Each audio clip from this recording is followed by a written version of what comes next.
C'est bon à savoir. Du lundi au vendredi, de 8 à 9h, avec Anne-Claire Lévesque sur NC Première.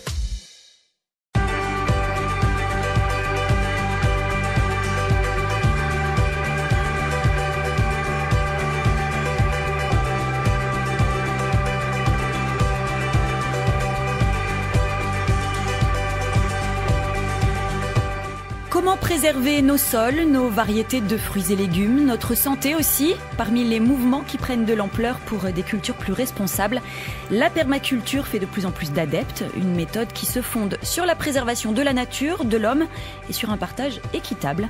Alors pour évoquer la permaculture un petit peu plus dans le détail, C'est bon à savoir reçoit aujourd'hui 3 membres de l'association Maleva. Nous avons autour de cette table Rémi Gazeux, le président de l'association, accompagné par Gabriel Colin-Pernet et Jack Robinson. Bonjour à tous les 3 et bienvenue. Bonjour. Bonjour. Et sachez que le 258, c'est aussi le numéro que peuvent composer les auditeurs pour poser des questions à vous 3, donc à nos 3 invités de C'est bon à savoir. Gabriel Colin-Pernet, c'est vous qui allez vous lancer pour nous expliquer un petit peu, alors sans entrer dans les détails pour le moment, ce que c'est que la permaculture. Dans les grandes lignes, ça veut dire quoi ? Donc à la base, permaculture, donc ça vient de permanente agriculture, mais donc c'est un concept qui a été, on va dire, créé au niveau du mot dans les années 70 par David Holmgren et Bill Mollison. Mais ils se sont appuyés pour faire ce concept-là sur les traditions et sur les façons de faire des peuples traditionnels et sur ce qui se faisait avant. Ok. Et voilà. Donc la permaculture, c'est un art de vivre. C'est un concept qui permet de concevoir, planifier et aménager des espaces humains, des systèmes humains. Donc ça peut être le jardin, la maison, mais les associations, enfin tout ce qui est... Donc ça va bien au-delà de l'agriculture et de la culture seule. Donc en fait c'est une méthode d'aménagement, de conception. Donc cette méthode-là, elle peut s'appliquer à quelque chose de plus large que l'agriculture. On va pouvoir rentrer, on a 1 heure pour en parler, on va pouvoir rentrer dans les détails. Rémi Gazeux, l'association Maleva dont vous faites tous les 3 parties, vous en êtes le président, elle s'occupe essentiellement de permaculture. Quel est son rôle ? Non, en fait, très rapidement, l'association Maleva s'est créée donc en début des années 2011.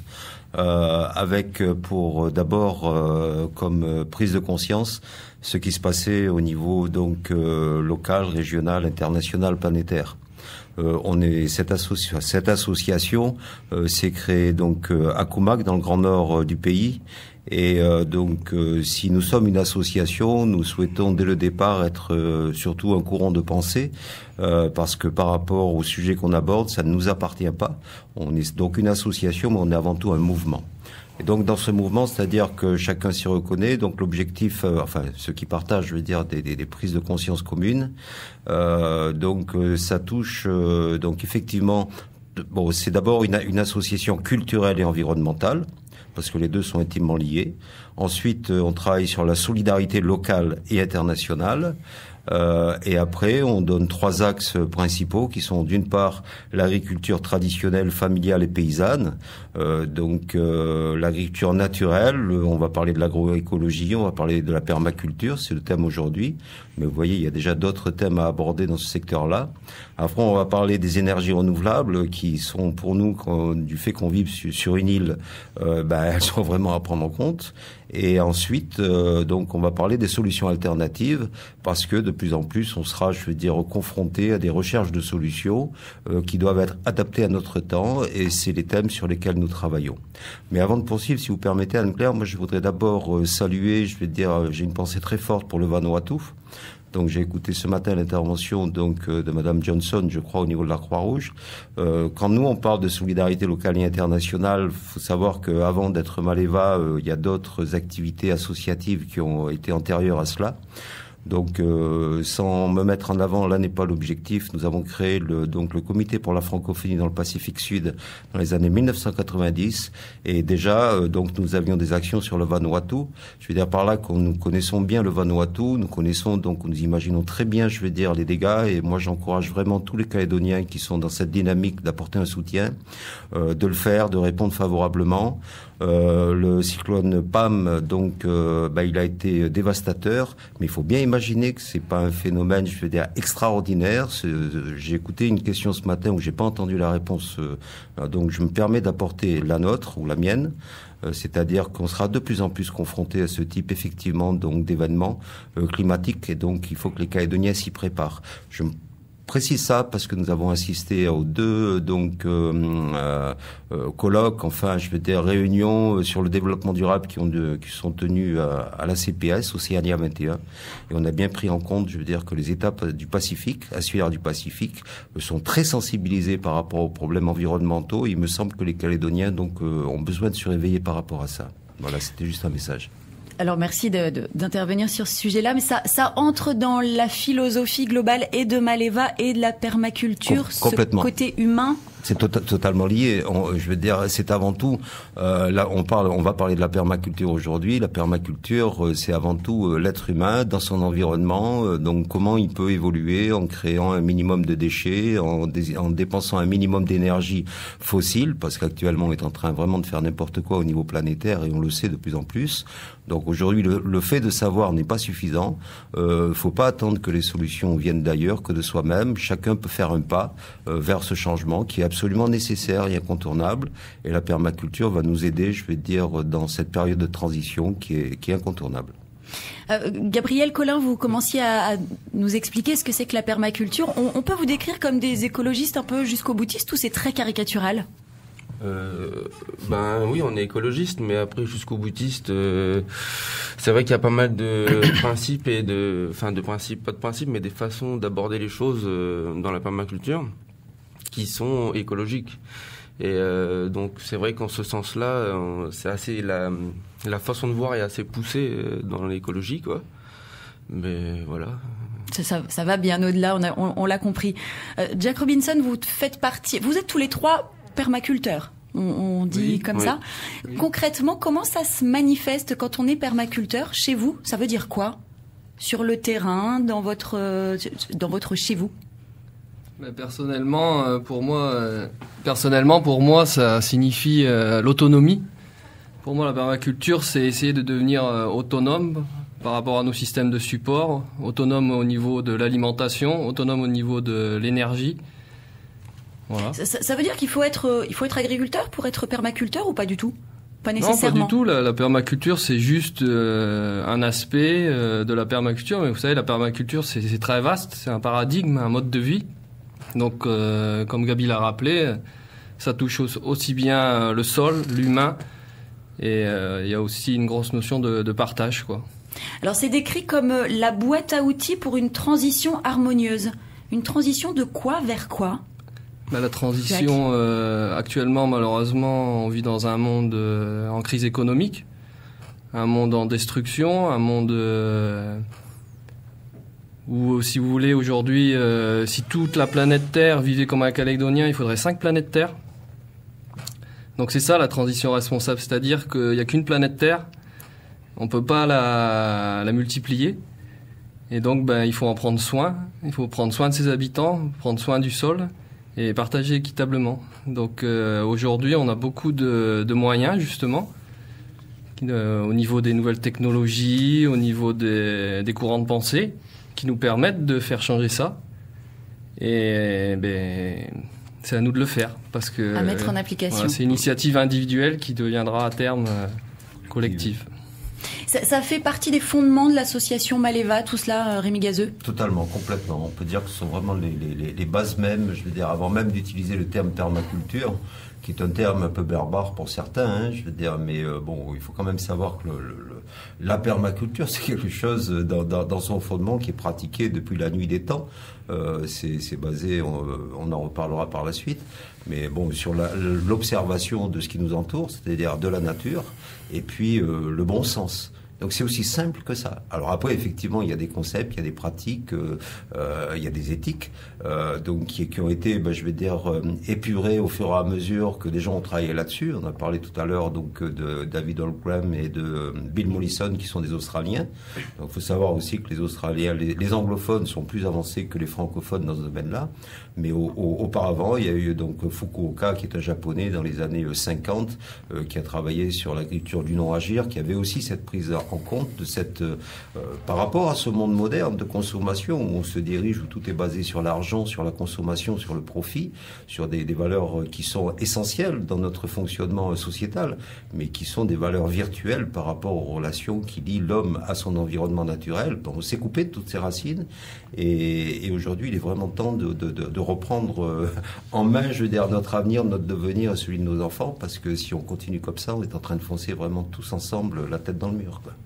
Alors pour expliciter ce concept de permaculture, cette philosophie, il y a un schéma qui l'accompagne, c'est une fleur qui décrit tous les domaines dans lesquels s'applique cette permaculture. On a l'habitat, les outils et la technologie, l'enseignement et la culture, la santé, le bien-être, etc., etc. Ça se trouve partout sur Internet pour tous ceux qui voudraient aller le voir dans le détail.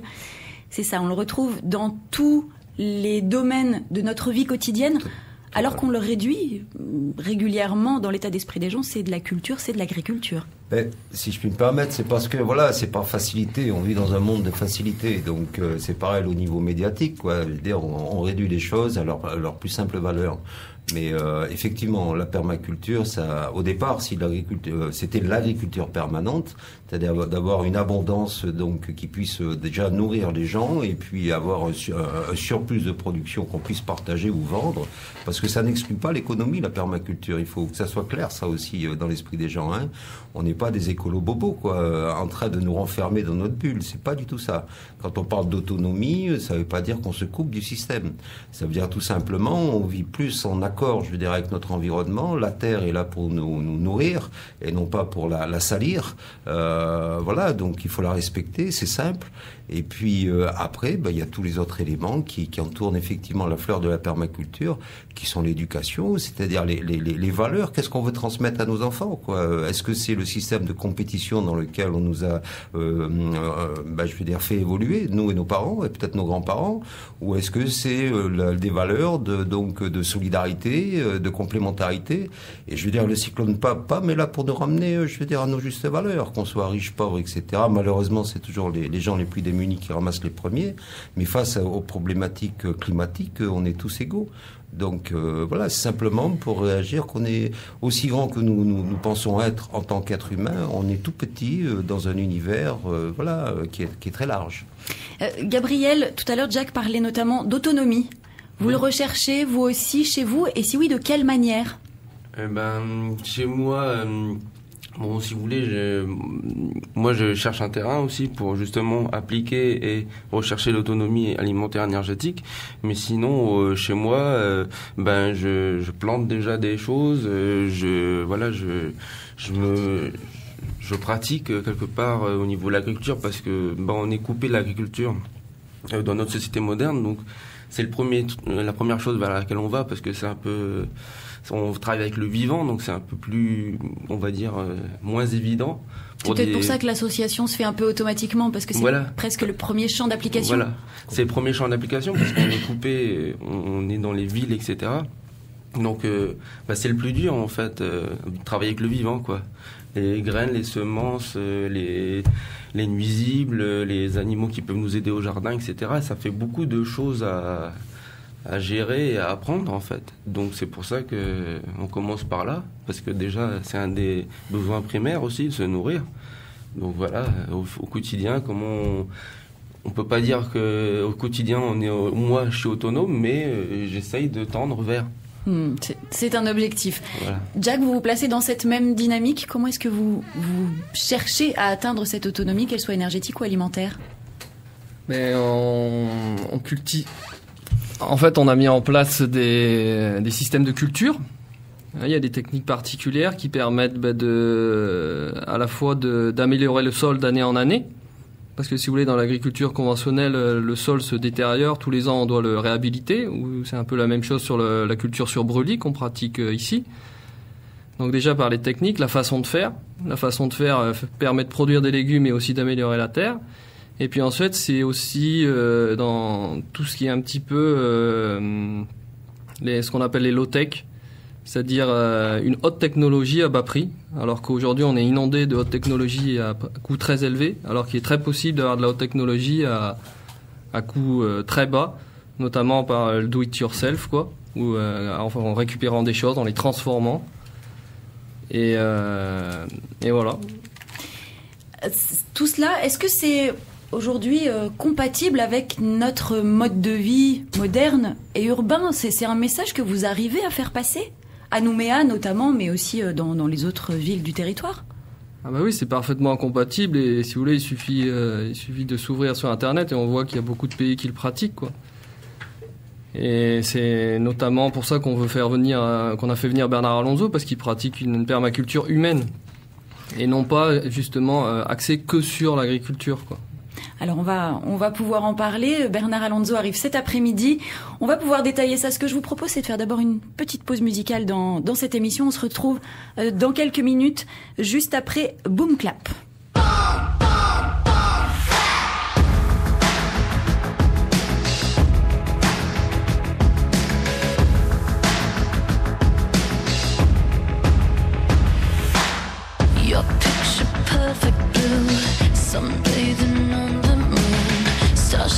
Your bones illuminate.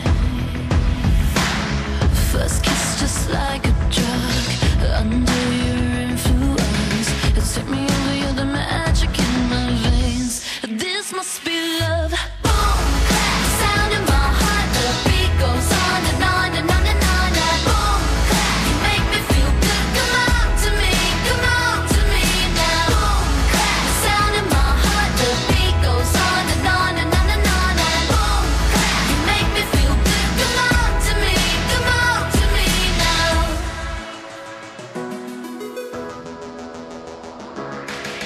No silver or no gold could dress me up so good. You're the glitter in the darkness of my world. Just tell me what to do, I'll fall right into you. Going under 'cause the spell, just say the word. I feel your love. Boom, clap, the sound in my heart. The beat goes on and on and on and on. And boom, clap, you make me feel good. Come on to me.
Bon à savoir avec Anne-Claire Lévesque. Retour dans C'est bon à savoir où nous parlons ce matin permaculture en présence de Rémi Gazeux, le président de l'association Maleva, accompagné par Gabriel Colin-Pernet et Jack Robinson, tous les deux membres de l'association et tous les deux permaculteurs.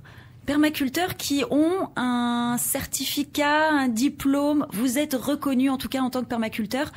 Rémi Gazeux, vous êtes titulaire de quoi? D'un diplôme aujourd'hui? Non. Enfin, le diplôme, c'est pas le terme. Nous, c'est un certificat. Hein, c'est un certificat reconnu à l'échelle internationale. Certificat, donc, effectivement, comme quoi on a suivi, je veux dire, ces cours en permaculture. Bien comprendre que 12 jours intensifs, donc, qui donnent lieu à ce certificat, ne permettent pas, je veux dire, de prétendre être un permaculteur pour autant. Il ouvre simplement, je veux dire, il donne des clés à la compréhension de ce qu'est réellement la permaculture et ses différents champs d'intervention. Et c'est avant tout, je veux dire, non pas le certificat par lui-même, le papier, mais l'expérience de cette formation déclenche automatiquement des mécanismes de prise de conscience qui existent déjà en nous en réalité. Mais je veux dire, enfin pour les gens qui sont sensibilisés au moins, donc on va dire c'est un révélateur et qui nous offre, je veux dire, effectivement des outils pour pouvoir travailler, développer, mettre en pratique ce que nous faisons déjà pour la plupart d'entre nous et d'autres personnes qui n'ont pas été pour autant certifiées, mais qui sont dans cette démarche permaculture en Nouvelle-Calédonie et ailleurs dans le monde. Mais par contre, là, ça nous cadre un petit peu plus sur les façons de faire, d'approcher. Et après, c'est à nous à pratiquer, au moins pendant 2 ans, je veux dire, de démontrer qu'on est en plein dedans, de manière à pouvoir prétendre par la suite avoir effectivement un diplôme de designer. Et là, donc, c'est encore une autre étape. Alors là, on parle de certificat en design, design en permaculture. Le terme, c'est donc le design que tout le monde associe plus à des activités très modernes. En permaculture, Gabriel, qu'est-ce que ça veut dire ? C'est la conception et l'aménagement de l'espace. Donc c'est ça le design, c'est mettre sur planche, on va dire, comment on organise notre espace de vie. Donc ça peut être le jardin, la maison, comme on a dit tout à l'heure. Et donc on va passer par des étapes, une méthode, quoi, pour pouvoir organiser les différents éléments que l'on souhaite dans notre espace sur dessin pour pouvoir ensuite le mettre en place. Jack, chez vous, vous avez pris un crayon, un papier, dessiné votre espace avant de le mettre en pratique ? Oui, j'ai essayé. Ça a donné ça ? Ouais. Et chaque élément, du coup, a une place choisie en fonction de quoi ? Voilà, donc dans votre design, en fait, vous devez réfléchir à l'endroit où vous placez les choses et vous devez les placer de façon à ce que chaque élément que vous placiez, que ce soit un arbre, une brouette, un poulailler, réponde à plusieurs fonctions et que chaque fonction, par exemple la récupération d'eau, créer un brise-vent, soit remplie par plusieurs éléments. Une fois que vous avez atteint ça, vous pouvez avoir de la redondance, c'est-à-dire que votre système est viable. Donc tout se complète et rien n'est inutile. Voilà, donc c'est pour ça qu'on planifie tout, en fait, pour pouvoir déterminer vraiment l'endroit précis où l'élément, où l'arbre, où la maison, où la route doit être, pour que ce soit le plus efficace possible et que ça permette de gagner un maximum de temps. Parce que, par exemple, si votre poulailler est à 200 mètres de chez vous, vous devez y aller tous les jours. Vous multipliez ça par 365 jours et vous calculez qu'à la fin de l'année, ça fait beaucoup de temps. Alors que s'il est à 3 mètres de chez vous, c'est tout ce temps qui est gagné où vous pouvez vous reposer ou profiter de votre famille ou autre chose. Rémi Gazeux, alors effectivement du bon sens, mais que vous appliquez là pour le coup à un terrain, à une propriété. Rémi Gazeux, comment ça s'applique à un appartement en ville, une villa en ville ? Une villa en ville, je veux dire, ça va être plus la façon d'exploiter son balcon si on a un balcon, etc. Comment on peut avoir une petite production d'herbes aromatiques ou autre, je ne sais pas. Après, effectivement, quand on est, je veux dire, dont on n'a pas du tout d'espace, ça va être l'aménagement de son mode de vie, sa relation aussi avec les voisins. Donc ça fait partie aussi de la permaculture, comment on peut être complémentaire, comment on peut s'arranger avec le voisin ou la voisine pour accompagner les gosses à l'école une fois chacun. Enfin, je veux dire, c'est très large. On a parlé d'éducation, on a parlé du social, on a parlé du culturel, on a parlé de l'économie, on a parlé de l'environnement. Tout ça s'imbrique. C'est vraiment une façon de voir les choses avec un regard différent que celui qui nous renferme dans la coquille dans laquelle nous vivons aujourd'hui, individualiste.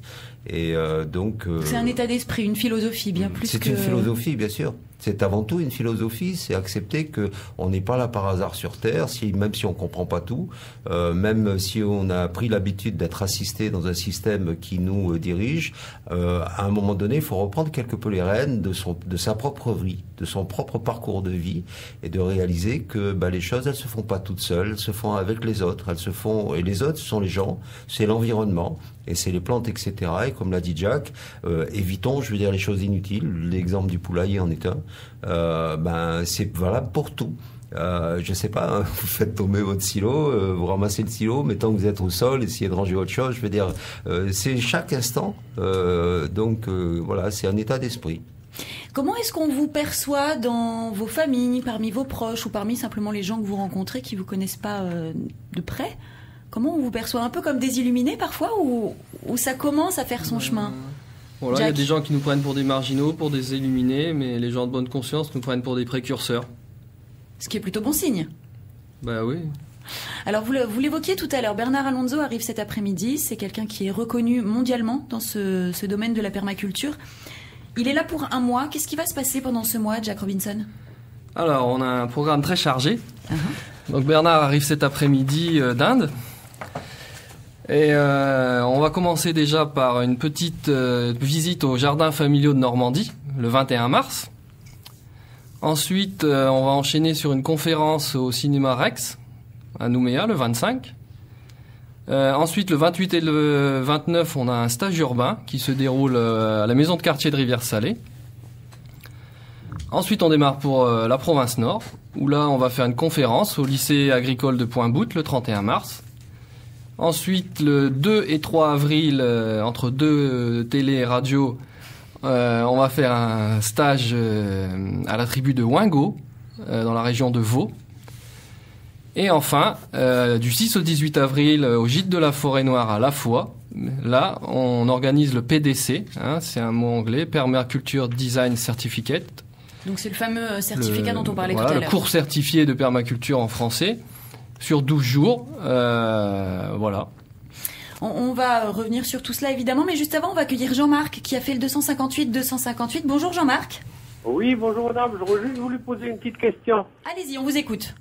Alors là, quand on fait les permacultures, mais après, nous on a besoin de faire cuire ces aliments chez nous. Par exemple, si on a un faré et on fait du feu pour pouvoir faire cuire ces nourritures-là, alors là, à ce moment-là, il y a la mairie qui vient, qui dit qu'on peut pas faire du feu, on peut pas faire de la fumée, on n'a pas le droit de faire des cases dans certaines communes de Nouméa, mais nous on a besoin de cet élément de vie là pour pouvoir faire cuire nos aliments comme nous on veut, pas au feu de bois ou dans les cailloux, vous voyez. Et là, par exemple, moi j'habite à Dimbert, mais j'ai la mairie de Dimbert qui dit que sur le cahier des charges, il est interdit de faire un faré ou une case. Ce que vous nous dites... Nous, on a besoin de cet élément-là pour vivre, quoi. Ce que vous nous dites, Jean-Marc, c'est que les gens essaient d'appliquer, des gens comme vous essaient d'appliquer la permaculture, peut-être pas en l'appelant comme ça, mais que c'est parfois difficile avec les règles modernes. Voilà. C'est très difficile, parce qu'après, la mairie qui vient à la maison, et qui dit comme ça, monsieur, vous avez vu sur vos cahiers des charges, vous n'avez pas le droit de faire une case, c'est pas écrit sur le cahier des charges. Et puis après, moi, je me dispute avec le mec parce que je lui dis, moi, j'ai besoin de ça pour vivre. Alors, je me tourne vers nos invités. Rémi Gazeux, qu'est-ce qu'on peut dire à Jean-Marc qui se retrouve certainement, comme beaucoup de monde, face à une espèce d'incompatibilité parfois entre ce qu'on veut faire et la modernité? Oui, bonjour Jean-Marc, je suis désolé, personnellement, j'ai pas de solution toute faite, de réponse toute faite à votre intervention, mais c'est évident que à l'heure actuelle, le fait de pouvoir rechercher une certaine forme d'autonomie nous confronte à des règles, à des choses qui sont établies et qui font que parfois il y a incompatibilité. Si on parlait d'architecture, on peut se dire que par exemple les vieux, quand ils ont fait des cases dans le Pacifique, c'était pas par hasard, quoi. Ils avaient déjà cette conscience, au même titre que quand il y a 3000 ans, les gens ont traversé les océans sur des pirogues qu'ils ont fait eux-mêmes, avec des voiles qu'ils ont fait eux-mêmes, avec des semences et des boutures qu'ils ont amenées avec eux pour se nourrir, se soigner, et en voyageant au travers des étoiles. Ce sont des valeurs et des connaissances qu'on a un peu zappées dans notre société moderne. Et aujourd'hui, effectivement, il faut peut-être prendre conscience que, on est dans un changement de situation environnementale, climatique et autres. Et il y a des choses qu'il va peut-être revoir. Il va falloir revoir certaines choses dans les années à venir. Mais ça, c'est pas à moi à dire et à faire. Moi, je dis simplement que par rapport au feu dont vous parliez tout à l'heure dans la case, il existe des techniques, je veux dire comme le rocket stove, qui permet de consommer un minimum de bois avec un risque minime, je veux dire, de mettre le feu. Il y a des solutions. Je veux dire par là, quand je fais le feu, il y a de la fumée, obligé d'y avoir de la fumée. Mais je suis obligé de chauffer mes cailloux pour qu'ils arrivent à une certaine température pour pouvoir faire cuire mes aliments, quoi. Vous voyez ce que je veux dire? Bien sûr, au même titre qu'il y a la fumée dans le nickel pour faire chauffer le minerai, mais je vais dire, oui, la fumée il en faut, il n'y a pas de fumée sans feu. C'est normal. Merci Jean-Marc d'être intervenu ce matin à l'antenne. De rien madame, merci. Bonne journée. Bonne journée.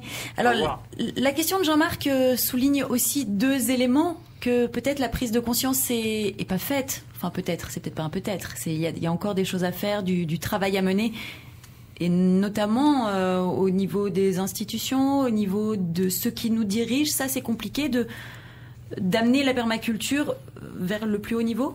Je ne pense pas. Je pense, oui, d'un côté. D'une manière générale, la permaculture, c'est vrai que c'est une recherche d'autonomie par rapport à une prise de conscience d'une réalité. Donc ça, c'est évident. Après, je veux dire, on est en train de construire un pays en Nouvelle-Calédonie, donc avec une recherche d'identité commune, où donc on vit dans un pays mélanésien, en Océanie, avec un apport européen et de différentes cultures. Et on a cette chance de pouvoir mettre toutes ces connaissances et savoir-faire en commun pour faire la richesse, je veux dire, de notre culture et celle qu'on va donner à nos enfants. Bon, ça m'appartient pas, je veux dire, d'en décider, mais enfin, c'est une réflexion que tout Calédonien doit avoir à un moment donné. Maintenant, les institutions, eh ben, ce sont des personnes comme vous et moi. Donc, ils n'ont pas la connaissance parfaite de tous les domaines. Si on leur a confié un rôle et une mission, eh ben, ils s'entourent de gens qui sont supposés être compétents dans les domaines d'action qui sont supposés être ceux qui gèrent une société. Maintenant, est-ce que les gens, je veux dire, qui sont à la place qu'ils tiennent aujourd'hui, ont les compétences? On n'en juge pas. Mais est-ce qu'ils ont aujourd'hui la possibilité, l'aptitude de se remettre en question par rapport à l'évolution du temps? En est une autre, parce que les solutions ne sont pas nécessairement à rechercher dans le passé, mais dans le futur. Et donc, il faut accepter d'évoluer. Et c'est peut-être là qu'on a encore quelques freins, quelques difficultés, mais on n'a pas le choix. Et un autre point, Gabriel, juste avant d'accueillir Daniel, qui est au standard, ce que Jean-Marc disait aussi, c'est que les valeurs fondamentales, ça fait partie de la permaculture, se tourner vers ces valeurs fondamentales et de les lier à la modernité. Oui, bon, dans la permaculture, donc il y a une éthique et des principes, et donc voilà, il y a une éthique qui permet l'éthique, c'est prendre soin de la terre. Donc la terre, c'est pas forcément qu'il y a le sol, la forêt, l'eau, mais c'est aussi les animaux, les êtres vivants en général. Hein. Après, il y a le prendre soin de l'humain. Donc là, c'est ce qui est communauté de l'humain, etc. Des systèmes humains. Toutes les valeurs qui se transmettent depuis très très longtemps. Voilà, et puis nos générations à venir aussi, surtout, quoi. On accueille Daniel. Bonjour Daniel. Bonjour, je voudrais intervenir pour l'émission là. Bon, ils viennent de dire, ils ont quelques valeurs que tout le monde reconnaît de toute façon, hein. Mais enfin, ce que je voulais dire, c'est encore une nouvelle association, encore un mec qui va venir de France pour bourrer le mou, toi, comme pour les AMAP il y a quelque temps. Mais comme il a parlé des cyclones, moi je lui ai donné les cyclones depuis plus de 100 ans. En 1917, on a eu un cyclone aussi fort que Pam, hein, en février. En février 32, pareil. En mars 39, pareil. En février 40, pareil. En janvier 59, c'était Béatrice, parce que là, ça commençait à mettre des noms, donc j'ai les noms, hein, qui étaient encore plus forts que Pam, hein. En mars 75, il y a eu Allison, que tout le monde se rappelle. En mars 92, il y a eu Essan, qui était quand même plus fort. Daniel, en mars 92 encore, il y a eu Fran. Daniel, oui, non, mais vous avez une question concrètement? Non, quand il dit que les cyclones vont être de plus en plus nombreux, je lui donne la liste de tous les cyclones. Alors, voilà. Merci Daniel. Pour le coup, non, mais il faut qu'il y ait quelqu'un qui fasse l'avocat du bas. Il faut qu'ils arrêtent tous ces gens-là, qui fassent ce qu'ils veulent. C'est très bien, mais qu'ils arrêtent de dire des contre-vérités pour bourrer le mou aux pauvres gens. Alors, Daniel, merci pour votre intervention. Ceci dit, tout le monde n'est pas obligé d'être d'accord avec cette méthode-là. Ça, on est entièrement d'accord. Quand vous évoquiez les cyclones, j'imagine que c'est plus par rapport au changement naturel. Oui, non, c'est pas uniquement les cyclones. Après, Daniel, vous avez tout à fait le droit de ne pas adhérer à cette philosophie-là. C'est tout à fait votre droit. Voilà, et puis c'est bien de nous citer tous les cyclones. Ça permet de voir qu'on est dans une zone cyclonique, c'est évident. Bon, après, je dirais à Daniel qu'on n'est pas des oiseaux perdus perdus qui sommes tombés par hasard donc sur le caillou. Pour ma part, ça fait plus de 35 ans que je vis dans le pays, donc j'ai la prétention de le connaître un tout petit peu. Je suis engagé depuis 20 ans dans le monde associatif. Non, c'est pas une association en plus qui se crée, c'est simplement, je veux dire, un mouvement de la société civile qui exprime quelque chose à un moment donné, parce que ça n'a pas été exprimé sous cette forme de voilà, et donc il faut bien trouver une structure pour pouvoir le faire, parce qu'on n'est pas un parti politique, on est la société civile avec une prise de conscience, et on essaye d'apporter ce qu'on peut sans prétention aucune. Maintenant, ça se limite pas au cyclone. Le réchauffement climatique, il est bel et bien réel. La montée des eaux est bien là. Nous avons, je veux dire, déjà donc des problématiques au niveau de l'exode qu'il y aura, je veux dire, suite à ces changements climatiques. Il y aura des problématiques au niveau donc de l'eau donc potable, qui va être polluée par les eaux marines, etc. Donc il y a plein de choses. Voilà. Donc on n'est pas là en train de révolutionner le monde ou quoi que ce soit. C'est pas l'objectif. On va pas non plus aller dans tous les détails de ces changements climatiques. Voilà. La permaculture a tout à fait peut évidemment ne pas séduire tout le monde, c'est une évidence. Il n'empêche que avec l'arrivée de Bernard Alonso, il y a des stages de formation, des conférences qui sont prévues. Jack Robinson, tout est plein ou quasiment? Quasiment, oui. Donc le stage urbain est plus que rempli. On a pris à peu près une dizaine de personnes en plus qui étaient prévues. La formation certifiante à la fois est aussi complète. On a ouvert une liste d'attente et puis il reste quelques places pour le stage en province nord par contre. Donc dépêchez-vous. Ce qui veut bien dire que ça séduit. Qui est-ce qui s'inscrit dans ces stages-là? Ce sont des gens qui ont nécessairement des terrains. Alors vous parlez d'un stage urbain aussi, donc. C'est très très varié. Ça va de 18 à 77 ans, on va dire. Et puis de différentes ethnies, de différents milieux sociaux. Et en fait, c'est tous des gens qui sont un petit peu ouverts, conscients et qui essaient de trouver des solutions pour un monde meilleur, quoi. Comment ça va se passer, ces stages-là? Ça va être du très pratique, beaucoup de théorie. Bernard Alonso a une méthode particulière? Donc en fait, il va avoir à la fois une partie théorique, un rappel des principes génétiques, et beaucoup de pratiques. Notamment sur le stage urbain, on va essayer de trouver des solutions pour reverdir la ville et pour designer la ville. Et donc c'est à la fois théorique, pratique, et il y a aussi beaucoup de visites de sites. On va essayer d'aller voir un petit peu mais ça c'est plus pour la formation certifiante. On va essayer de visiter un peu les gens sur le territoire qui sont impliqués là-dedans. Et il y aura aussi des intervenants extérieurs qu'on va essayer de faire venir, pour que la palette soit le plus diversifiée possible. Et c'est la formation qui se déroule dans le premier éco-village de Nouvelle-Calédonie. Qu'est-ce que c'est que cet éco-village, Jack? Alors, c'est pas encore un éco-village, c'est une Calédonienne très généreuse qui a mis ses terres à disposition. C'est assez rare pour le souligner. Et donc, cette dame a pour projet de créer une vallée fertile. Donc nous, avec une bande d'amis, on a décidé de s'investir avec elle pour essayer de créer une espèce de ferme abondante. Donc à la fois pour essayer de créer une autonomie alimentaire, aussi de développer un habitat écologique, notamment dans la construction, dans l'orientation, dans le choix des matériaux, et aussi on va essayer de développer des systèmes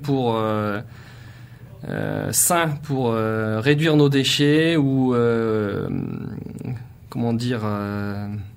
traiter nos eaux usées. Donc à la fois ça touche l'habitat, un habitat différent, essayer de créer une ferme d'abondance au niveau de l'alimentation, et puis aussi de tendre vers l'autonomie énergétique. Et ça se passe au gîte de la Forêt-Noire à la fois.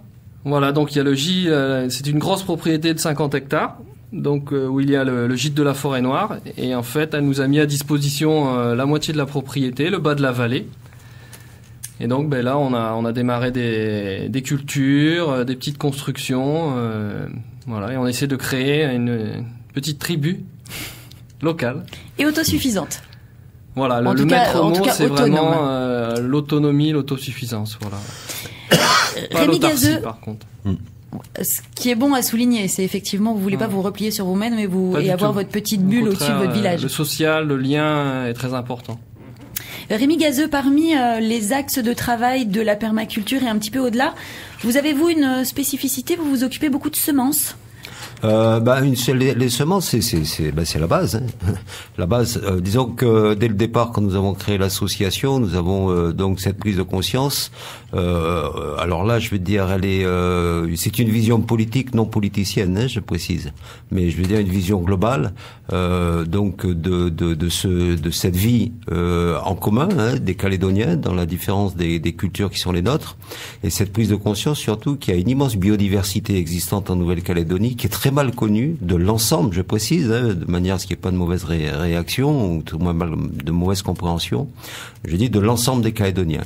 Donc ici, nous avons par exemple les plantes qu'on appelle originelles, qui sont les plantes endémiques, celles qui étaient là avant la venue des premiers hommes, et les plantes qui ont été amenées donc par les premiers habitants, comme je le disais tout à l'heure, qui sont arrivés en pirogue, donc qui pendant 3000 ans ont pratiqué une culture saine, traditionnelle, familiale. Effectivement, donc même s'ils ont utilisé le brûlis qui était adapté peut-être à l'époque, qui ne l'est plus aujourd'hui, mais enfin il n'y avait aucun intrant chimique.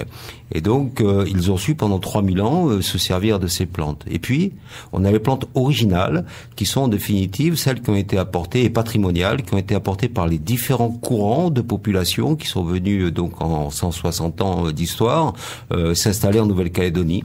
Alors très rapidement, on peut dire que les Asiatiques ont pu amener des feuilles parce qu'ils consomment pas mal de feuilles en médecine, mais aussi dans leur alimentation. Les Réunionnais ont pu amener le taro bourbon, les Antillais peut-être ont amené un piment, etc., etc., etc. Mais chaque communauté donc a plus ou moins cultivé, et certaines familles, pas toutes, a cultivé dans son petit jardin, dans son coin, sans pour autant, je veux dire, avoir l'occasion de partager ses savoir-faire, ses connaissances avec l'ensemble des autres communautés. Ce qui veut dire que sur le territoire, il y a des plantes anciennes, des semences anciennes qui datent depuis plus ou moins longtemps, en 3000 ans d'histoire, et qu'elles sont mal connues. Donc l'idée était de permettre aux Calédoniens d'aller les uns vers les autres au travers d'un projet qui s'appelait Plantes à nous, et donc qui avait pour objectif de valoriser cette biodiversité existante de plantes anciennes qui appartient au patrimoine calédonien en réalité. Et donc effectivement, par les semences, par la transmission des semences, par l'échange des semences. Exactement, par le partage des connaissances d'abord, parce que une plante a plusieurs vertus. De même manière, elle se cuisine de différentes manières, et que plus on sera apte à valoriser cette biodiversité, plus sur les étals nous aurons un choix de produits différents. Je regarde l'heure, je ne veux pas m'éterniser, mais par exemple, quand Maléva se déplace quelque part, nous faisons un geste coutumier, même si ce ne sont pas tous des Kanaks, mais un geste coutumier que nous faisons avec des plantes. Donc c'est pas par hasard, c'est un message que nous passons. Chaque plante a plein de vertus, mais on les retrouve pas nécessairement dans les pépiniéries, chez les pépiniéristes ou sur les étals, des magasins. C'est dommage, et donc on souhaite œuvrer là-dedans pour valoriser donc cette biodiversité, permettre le développement d'une économie solidaire de proximité, en permettant aux gens, selon où ils habitent, de produire ce qu'ils connaissent, plus de petits marchés de proximité. Donc une réduction des coûts par rapport à une vie chère, ça me semble important. Une relation intergénérationnelle parce que les jeunes ont leur place dans ce projet. Une relation interculturelle parce qu'on peut s'apporter mutuellement. Et c'est tout ça la graine, la semence. Alors on l'a compris, la notion est vaste, large, complexe et complète. Gabriel, faire passer ces idées-là, cette philosophie-là aujourd'hui dans votre entourage, parmi les gens que vous rencontrez, etc., c'est compliqué. On vous écoute, on vous comprend, on reste à l'écoute, ou aujourd'hui c'est un petit peu compliqué encore de parler de tout ça? Ça dépend des gens. Il y en a qui sont déjà plus ou moins un peu sensibilisés à ces problèmes-là, à les problèmes planétaires. Donc là, c'est plus facile de passer un message. Après, ceux qui sont, les personnes qui sont pas encore sensibilisées, là, c'est plus difficile. Et vous avez vu ou perçu les consciences évoluer ces dernières années, ces derniers temps? Oui, il y a beaucoup plus de gens qui sont prêts à s'investir dans la permaculture ou dans d'autres liens connexes, mais qui sont liés en fait. La base de la permaculture pour commencer à s'investir là-dedans, qu'est-ce que ce serait? On peut pas tout faire en même temps, tout prendre en considération. Qu'est-ce que ce serait la première chose à faire? Rémi Gazeux. Moi, j'aurais tendance à dire regarder la façon dont nous consommons. au quotidien. Qu'est-ce qu'on mange ? Moi, ça me fait mal au ventre, je veux dire, quand j'entends des gens, je veux dire, quels qu'ils soient, parler, je veux dire, d'autonomie, d'indépendance, peu importe le terme, et en même temps, on pousse un caddie, je veux dire, en disant, baissez un peu, la vie est chère, baissez 10% le Coca-Cola, désolé pour les sociétés concernées, pardon, mais voilà, c'est mondial, baissez, je veux dire, les produits d'importation, alors qu'on a énormément de terres ici, où on pourrait produire des choses, et pas uniquement à manger, je veux dire, après, on peut produire du coton, on peut produire plein de choses, et voilà, il y a plein d'activités à développer au travers de la terre qui nous rendraient, je veux dire, moins dépendants des produits de l'extérieur, donc qui contribueraient, je veux dire, à réduire les coûts d'achat et qui permettraient de développer, comme j'ai dit tout à l'heure, une économie de proximité et donc un mieux-être des populations. Et je pense que voilà, c'est les premières choses à faire. Qu'est-ce que vous consommez? Qu'est-ce que au quotidien? Quels sont les déchets que vous produisez? Ce que vous achetez, vous vous plaignez. Alors moi, je veux pas être désagréable, quoi, mais bon, j'ai envie d'être vrai dans ce que je dis, parce que je sais pas dire les choses autrement. Je dis, ça me paraît aujourd'hui, n'oublions pas, voilà, 3000 ans de culture traditionnelle sans produits chimiques, quoi. Depuis quelques décennies, on a mené ce qu'on nous a appris, une culture qu'on appelle conventionnelle, avec l'utilisation d'intrants chimiques et autres. Bien, aujourd'hui, depuis quelques années, on parle d'agriculture biologique certifiée et labellisée, mais ça veut dire quoi tout ça? Donc c'est bien. Ça veut dire sur un angle de vue, on est en train d'évoluer. Mais sous un autre, on dit non. L'agriculture, pourquoi biologique? On va la labelliser, la certifier vis-à-vis de quoi? Vis-à-vis de l'agriculture conventionnelle qui a quelques dizaines d'années, non pas par rapport à une agriculture traditionnelle, je veux dire saine depuis 3000 ans.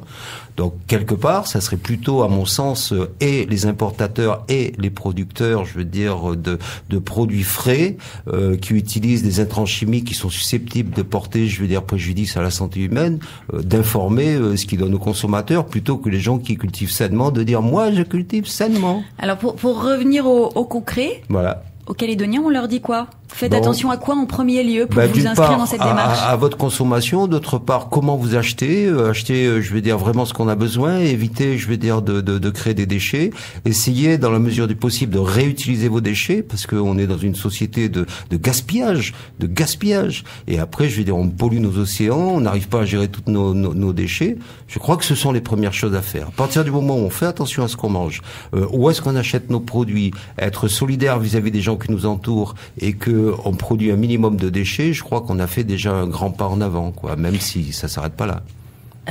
Jack ou Gabriel, c'est extrêmement ambitieux tout ça, faire changer les mentalités, les faire avancer. Je dis pas que c'est impossible, mais peut-être pas en un temps très court. En effet, c'est déjà pas évident de se connaître soi-même et de changer soi-même. Alors il est illusoire de croire qu'on peut connaître les autres et faire changer les autres aussi, surtout par des discours. Et nous vraiment, notre credo, c'est plutôt l'action. Donc c'est pour ça qu'on organise sur le territoire, au travers notre association ou d'autres courants, beaucoup de journées, souvent gratuites et participatives, où justement les gens peuvent entrer dans l'action et non pas arrêter de faire la révolution sur le canapé, quoi. C'est ça. Et le plus important, c'est ça, c'est d'être dans l'action. Et une fois qu'on est dans l'action, les gens sont convaincus et se convainquent eux-mêmes. Et que ça fasse tache d'huile de cette manière. Si vous dites aux gens, il faut être écologiste, il faut consommer, il faut faire ci, il faut faire là, les gens n'écoutent pas. Si les gens viennent chez vous et qu'ils voient que vous n'avez plus de facture d'électricité, vous n'avez plus de facture d'eau, vous n'avez plus à aller au supermarché et vous êtes en meilleure santé, là, vous n'avez même pas besoin de faire un discours, hein. Les gens sont convaincus d'eux-mêmes. Donc c'est prouvé par les actes et par les résultats. Voilà. Et là, on va agir pendant un mois avec Bernard. Rémi Gazeux, vous vouliez ajouter quelque chose? Oui, non, je veux dire qu'effectivement, quoi, c'est dans l'action qu'on voit les choses. Après, on ira toujours au magasin, on sera toujours dans une société de consommation. On vit dans ce monde-là, quoi. On peut pas s'en extraire totalement. Mais bon, voilà, faisons attention à notre consommation, quoi. Essayons surtout de consommer plus local, c'est évident dans tous les domaines, pour développer notre économie, quoi. Et puis avoir une meilleure interaction entre les populations, ça me semble être évident, c'est une logique même. Mais ce que je voulais dire par rapport à Maleva, et puis j'ai encore en mémoire l'intervention de Daniel tout à l'heure, mais c'est bien, je vous remercie d'être intervenu. Je pense qu'il y a d'autres gens comme vous qui ont leur façon de voir, mais j'ai envie de vous parler, de vous dire que voilà, Maleva, c'est un nom qui nous a été donné par des vieux de Koumak. Il faut dire Maleva, c'est quoi? Malep, c'est une contraction de deux mots. Malep, qui veut dire vivre, Eva, c'est la parole. Donc on parle beaucoup dans ce qu'on fait et après on essaye d'appliquer ce que nous disons. Donc c'est ça Maleva. Donc depuis les actions que nous menons depuis 5 ans, la première action c'était le premier village commun que nous avons créé donc au sein de la 20e foire agricole et artisanale du Nord, où là nous avons démontré, je veux dire, qu'on pouvait mettre en valeur les savoir-faire traditionnels, toutes ethnies confondues du pays, qu'il y a vraiment des savoir-faire ici, il y a vraiment des connaissances qu'il faut valoriser. Et si on fait venir quelqu'un aujourd'hui de l'extérieur, c'est parce que c'est quelqu'un qui voyage dans le monde entier et qui s'enrichit lui-même de ses voyages, de ses rencontres, que ce soit en Inde, au Canada, en Belgique, au Maroc et ailleurs. Donc il vient nous apporter ça. Je vais vous interrompre. Voilà. Simplement parce qu'il nous reste très peu de temps. D'accord. J'aimerais juste, Gabriel, si vous avez les coordonnées, le site internet de Maleva. Oui, donc les coordonnées. Donc on va donner nos numéros de téléphone. Donc pour Rémi, c'est 85 61 09. Jack 74 02 32 et moi-même Gabriel 89 60 98. Alors on a une adresse mail aussi, donc c'est permaculturedesigntocole.nc@gmail.com et aussi, on a un site internet récemment créé, donc c'est https://assomaleva.wordpress.com. assomaleva.wordpress.com. Sur ce site internet, vous pourrez retrouver toutes les informations sur l'association. Les conférences, et notamment sur le stage. Et sur l'association. Ouais. Et on rappelle donc qu'il reste quelques places à pourvoir, Jack, sur l'un des stages. Voilà, en province Nord. Et je voudrais rappeler que le 25 mars, la conférence au Rex est ouverte à toutes et à tous et gratuite. Voilà, venez nombreux. Et c'est peut-être l'occasion pour Daniel de venir aussi et d'échanger sur ces thématiques-là. On vous attend, Daniel. Complètement. Je voulais Rémi Gazeux, vous avez 30 secondes pour ça conclure. sera rapide. C'est d'abord des remerciements. Faut quand même dire que ce qu'on fait, on le fait nous sommes partis à nos frais, voyage payé, formation, ça coûte très cher, donc en Europe pour nous former. Et on fait venir un formateur pour permettre, je veux dire, à plus de gens en Calédonie de bénéficier de ces apports. Mais nous pouvons le faire aussi grâce, je veux dire, à des aides qui nous ont été accordées par les institutions. Donc je le rappelle, je remercie ici, si vous me permettez, le gouvernement, la province sud, la province nord et la mairie de Nouméa qui interviennent à des niveaux vraiment très différents. Mais cette modeste aide nous a permis d'offrir, de partager cette formation avec tous les gens qui sont intéressés. Et donc je tiens à remercier tous les gens qui nous aident à réaliser ce projet qui, me semble-t-il, laissera des traces dans le pays sans prétention aucune. Et ça veut bien dire...